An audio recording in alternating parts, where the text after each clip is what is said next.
Hey there, welcome to Prog Monster. My name is Murph, and I am the host of this show, a show that's dedicated to progressive rock, hard rock, heavy metal, and other forms of rock music. So today it's Monday night look back at a classic rock album, and the classic rock album tonight is this one, Screaming for Vengeance from Judas Priest. Gotta be one of my favorite heavy metal albums of all time. For me, with hard rock and heavy metal, it's first of all, it's gotten more and more difficult to define the two, or maybe actually it's gotten easier. I don't know. Things that were heavy metal in the 1970s definitely wouldn't pass today. Rainbow Rising was a heavy metal album in the 1980s. I'm pretty sure that wouldn't be really classified as heavy metal today. Maybe it would, It's all depending. But for me, I tend to lean a little bit more towards the hard rock side. I'm not a core kind of metal guy. Although I've tried listening to some stuff by Megadeth and Saxon and Metallica and stuff like that. I haven't really, and Slayer and other stuff like that. I haven't really gotten into that yet, and that might change. I did like the Slayer stuff, so I find that it'll take a while for me to get into that. But the hard rock stuff, I'm much more, and I don't even really know where the difference is here. To me, I tend to think of metal more as twin guitars, more screeching by the vocalist and the guitars, and the black, the dress code, of course. The music tends to be pounding from beginning to end, and there doesn't seem to be a lot of there's no really quieter parts, or if you want ballads, you don't see heavy metal bands doing many ballads. Although I think Judas Priest has one or two. I mean, they may have one or two, so you got you got to kind of maybe think about that when you're deciding. The other thing too is that when I first started music, my first album ever, of course, many people know, was Kiss Alive, and in my time period, that was heavy metal. Definitely was heavy metal. It was hard, screeching. The guys were all dark. The music was all hard. I think of that as a heavy metal album. But do I think of Kiss as a heavy metal band? Not really.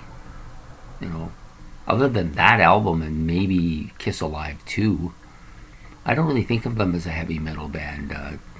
Hard rock, pop rock, they've even gone as far as disco-y kind of music. It's definitely the stuff in the early 80s was more poppy. But anyways, we're not here to discuss Kiss or anything like that. It's just trying to give kind of a range here on what I consider to be hard rock and heavy metal, and there doesn't seem to be, there's not a strict dividing line, as there isn't in most music anyways. But so today we're going to be doing a look back at a classic rock album, Screaming for Vengeance by Judas Priest. I've listened to this album a lot, especially recently, since the original album I had was a vinyl, which I played a lot when I first got it, right up until I moved out in 1985. So I probably had the album about 3 years, played it a lot.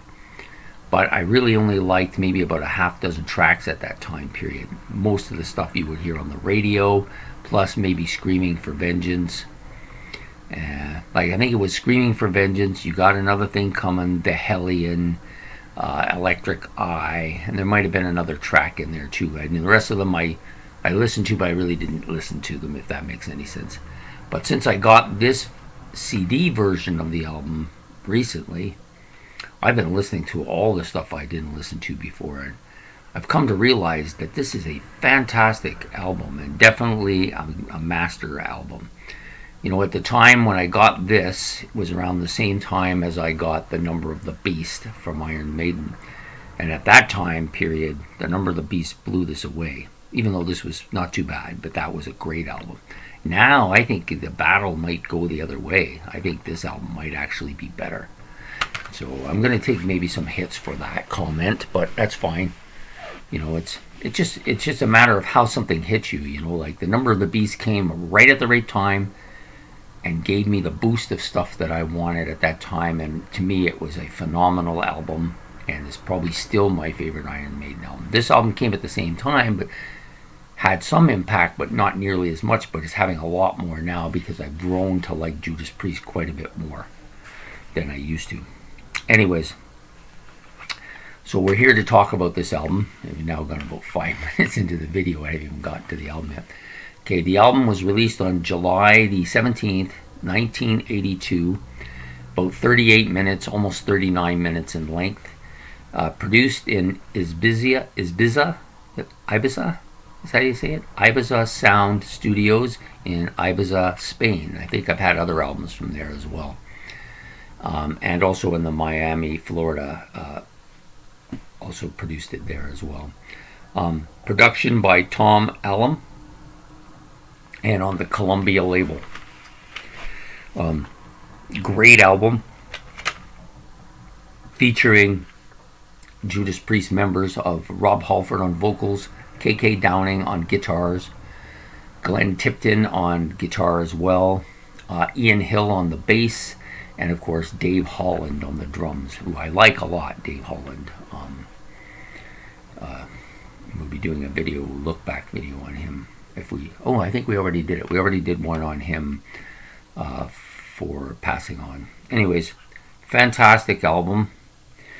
Songs on it. I'm going to use my glasses here because this is very tiny writing. Okay, it starts out with, first of all, side 1 to me is like a masterpiece side. Side 2 is very good too, but I don't think it's quite as good as side 1. But anyways, it starts out with a Hellion. Great intro to the album. Just building right from the start. They're going to tell you exactly that this is going to be a heavy album. And it goes right from the Hellion right into Electric Eye, which I think is one of the great songs on this album. It was a hit and on the chart, on the album, on the radio a lot when it first came out. I still like it a lot. It's still a fantastic song. But the next 3 songs, the next 4 songs have all just taken right off for me. I did kind of listen to them when I was a kid, but I didn't get into them as much. Riding on the Wind, I love that song. Such a heavy, grinding song. I love Rob Halford's voice on it. I love the lyrics on this. I love the guitar on it. Bloodstone, a little more toned down, not as fast playing, like that kind of, I wouldn't say speed metal. It's not speed metal. It's not even close to that. It's like that British invasion music kind of sound. It doesn't have that. It's more of a laid back, grinding type of song. I wouldn't say it's like Sabbath. It doesn't sound like Sabbath, but it's more that pace, I think, is the word that it could say. But I like that song, Bloodstone, a lot. Take These Chains. I love Rob's vocals on this and the story that he tells in it. Just a classic rock song, and then really just another hit, like one right after another on this album. And then you came to Pain and Pleasure, which is another kind of like Bloodstone, a little bit more grinding, laid back, kind of in the mode of a Sabbath type thing, although it doesn't sound like Sabbath at all, as I said before. Okay, then you go to side 2, which comes out flying with Screaming for Vengeance. Some screeching guitar, especially at the end of the song. It just screeches right into a halt, and then you got another thing comes out like right on top of it. So it's like they just don't rest. I love his voice on this. It's just screeching at the top. I think of Rob Halford as being... Okay, so Ian Gillan to me is a screamer. Rob Halford leans more towards the screaming, but is more like a screecher. And then you got... no, not a screecher. What's the word I was going to say? So we have screamer, screecher, and then you got guys like what's his name from Aerosmith, Perry, not Perry, the other guy, Tyler, Steven Tyler, who just like is a real irritating voice. So there's this varies. So I think of Ian Gillan as being a real screamer. This guy's a screecher, but he has some screaming elements, and he does it very well. I think Rob Halford's one of the great screamers in the thing. Dickinson, Gillan, and he does it really well on this particular song. The next song up, You Got Another Thing Coming, is of course the rock radio staple. Probably overplayed quite a bit. Fortunately for me, I don't listen to rock radio at all, or rarely. Sometimes I get stuck at work with one of the guys working beside me. He's got that stupid radio on, and you got to listen to all those songs that you don't ever want to hear again. This song I don't hear as much because I don't listen to it, so I'm not as affected by it as some other people do. Some people hate it; they don't want to hear it ever again. They never really liked it to begin with. I can't say that about it. I think it's pretty heavy. It's a pretty heavy pounding song.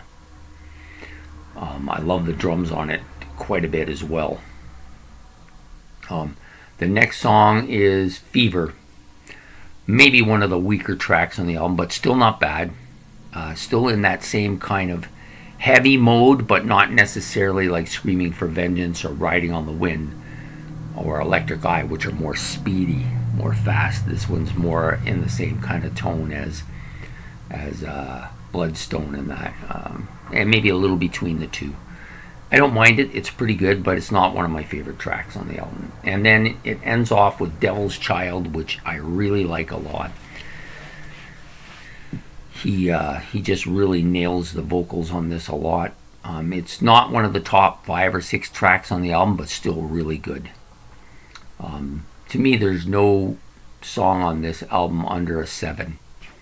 So it's a masterpiece album. Have to give it that. It's got longevity. It's got like some really heavy, great hits, some really good middle range hits, some deep cuts, some excellent guitar solos by both Tipton and k.k.downing, some really heavy drums by Holland, and it's well put together. It has a good sound to it. I think it's,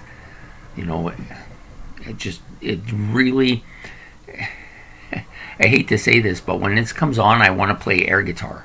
I just want to. I don't know why. I just have to crank it too. I can't. This is when I'm get up in the morning. I sometimes like to put albums on. This is not one of those morning albums because I don't want to wake up the neighborhood. So I put this album on after I've been listening. And it gets in the mid-afternoon, and then all of a sudden now it's time for Judas Priest, right? Screaming for Vengeance. And I've recently gotten into Defenders for the Faith as well, but I think this album's still a bit better than that one. So there you have it. And on this particular CD has 2 extra tracks. Prisoner of Your Eyes and Devil's Child Live. The Devil's Child Live is not too bad. I don't really like the Prisoner of Your Eyes. It doesn't really fit into the album, I don't think, in my opinion. Anyways, this is a solid album. If you are a budding Judas Priest fan, somebody who's thinking, you know what, people have been trying to push me onto Judas Priest, I'd like to try something, get this one. There's some other stuff that they put out prior to this that's really good as well, but I still think this is the best one. And that might change because I've only myself just budding into Judas Priest a lot more than I was. I liked them as a young man because of this album. I liked British Steel as well. And I have, of course, Defenders of the Faith and a few others. But I'm hoping that some of the other one, like Stained Class Steel and some of the other stuff that they put out prior to this one, will just be as good as this. I've heard that they're both really good. So I'm ready to take on some more Judas Priest. Anyways, it was a pleasure to do this today. Great album. Give it a listen to. Tell me what you like best on the album. How does Judas Priest rank with you among heavy metal bands? To me, they're right up there. I'd say they got, if I'm ranking my my 5 favorite metal bands. They got to be one of them for sure. I may do stuff like that. I've had some people ask me to do a heavy metal, top heavy metal, 25 heavy metal albums and 25 heavy metal songs and 25 heavy metal bands. I don't know that I have enough background or enough interest in heavy metal to do those things, but I might be willing to do like a hard rock heavy metal thing. So I'm thinking that might be something I do. Anyways, I hope you like this album and enjoyed this video. If you did, please like and subscribe, and give me your opinions about some of the tracks on here and what you like and don't like about them, and what Judas Priest you like and don't like, and what you like about Judas Priest. I love Judas Priest myself. Anyways, have a good night, and we will talk to you later. So, Frog Monster out.